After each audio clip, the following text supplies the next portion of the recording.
Hello guys, and welcome to this EC Aquatics video. In this video, I'm going to be showing you guys how to easily and cheaply set up a breeding aquarium for cave spawning cichlids. There are many different cave spawning cichlids. The most famous and popular ones are Kribensis and Apistogrammas, but jewel cichlids and other types of cichlids will all spawn in different types of caves, and they will also readily spawn in home aquariums. Kribensis and Apistogramma cockatoides are some of the easiest fish not named guppies to breed in a home aquarium, and they also sell for a decent amount of money. You can sell one Apisto or Kribensis for $10 to $12 a fish. So many people want to get into breeding them to fund their hobbies and make a little bit of extra money. For dwarf cichlids like Kribensis and Apistos, you'll need a 10-gallon or a 15 or a 20-gallon tank. You can go as low as 10 gallons, and obviously anything above that works as well. This right here is a 15-gallon. It's 12 inches wide, 24 inches long, and 12 inches tall. What we want in a breeding tank is simplicity and cheapness, because this is not designed to be a show tank or a tank that many people will see. It's designed to be profitable while also allowing the fish to live in something that's not just a glass box full of water. And since dwarf cichlids provide some level of parental care for about the first month of their fry's lives, we also need a way to easily remove hardscape and plants in order to catch the fry and move them into a grow out tank once they're big enough. So to do that, we're going to be using epiphyte plants and not much in the way of hardscape. For all these things that I'm going to be including in this aquarium, I'm going to be giving you guys a cost of all of them, so you know exactly how much one of these tanks costs to set up. So the aquarium itself cost me $50 at Petco, and I'll leave a link to the tank in the description and links to everything that I used down in the description. For sand, we're going to be using this all-natural play sand, and I bought this at Home Depot for I think $7 or something like that. This is very, very cheap stuff, but it's perfectly safe to use in an aquarium, and as long as you clean it really well before use, it's perfectly safe and great for aquarium use.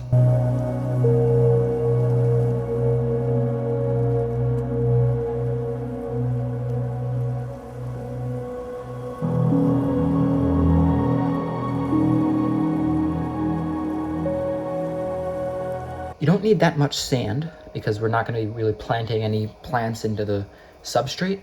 It's really just a nice dusting and coating so that when these fish spawn, they have places to dig nests, and also to provide a layer of beneficial bacteria and a place for microorganisms to grow that the newborn fry can eat. Cave spawning cichlids obviously spawn in caves, so we're going to provide them with coconut caves. And these I made myself, and I definitely need to make a video showing you guys how to make these things out of coconuts that you buy at the store, because it's a lot cheaper than buying coconut caves online. We need to provide them with plenty of options for caves. So at least 2 caves for a pair of fish.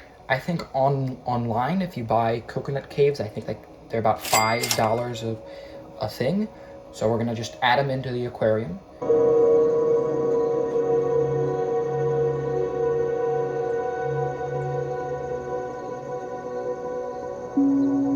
Like that.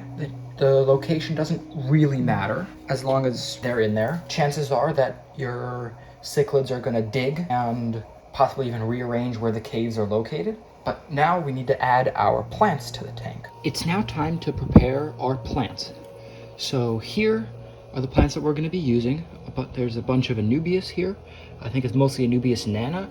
And then we've also got some Java ferns up here. These are probably the 2 easiest plants to keep in an aquarium. As long as you don't plant them directly into the substrate, they're like impossible to kill. Some of these Anubias I've had in a bucket for over a week and a half now, and they're perfectly fine. They're green, like this one and this one were in a bucket for over a week and a half, and they look just fantastic. These all came in pots like these with a bunch of rock wool, and I've already removed those and separated them out into the bunches that we're going to be using them in.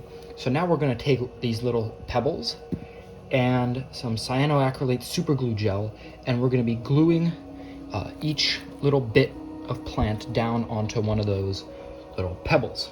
So how we're gonna do this is we're gonna take the rock, put a little dollop of super glue onto the rock. Don't need much, like that, that's good, that's plenty.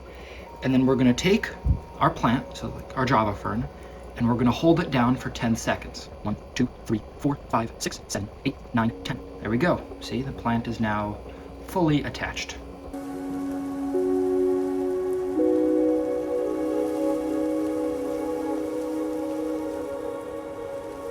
There we go, all our plants are now attached to their pebbles, and now we can add them into the tank. So on top of each cave, we're gonna glue an Anubias plant, and that's just to provide some more cover and also an area for microorganisms to grow so that when the fry are newly born, they don't have to venture far to find food. So we're gonna take our cyanoacrylate superglue gel and put a little dollop on the cave, and then we're gonna hold our plant down for about 10 seconds. And then we're gonna do the same thing with this Anubias on the other cave. Now we're gonna add in all those plants that you just glued down onto pebbles. So these Anubiases we're gonna toss in the front.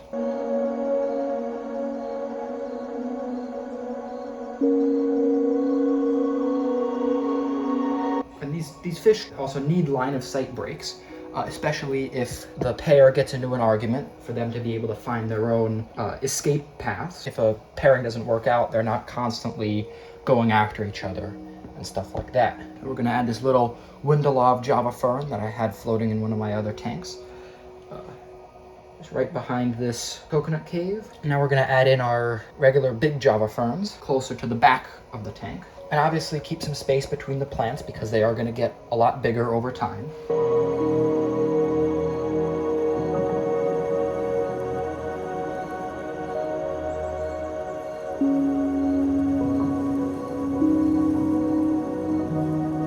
Be sure to leave room for your filter and heater. Though it may not look like it, there's a space in this back left corner where the sponge filter is going to go. All right, the tank is now in on the rack. The sponge filter is in. I'm gonna add the heater as soon as I fill the tank up, which is gonna be what I do right now.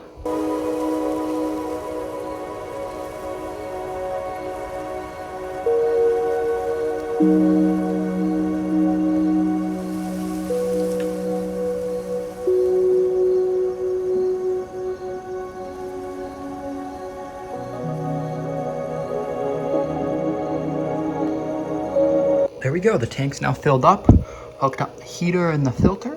If you enjoyed this video, then be sure to hit the like and subscribe buttons, and I will see you all in the next one.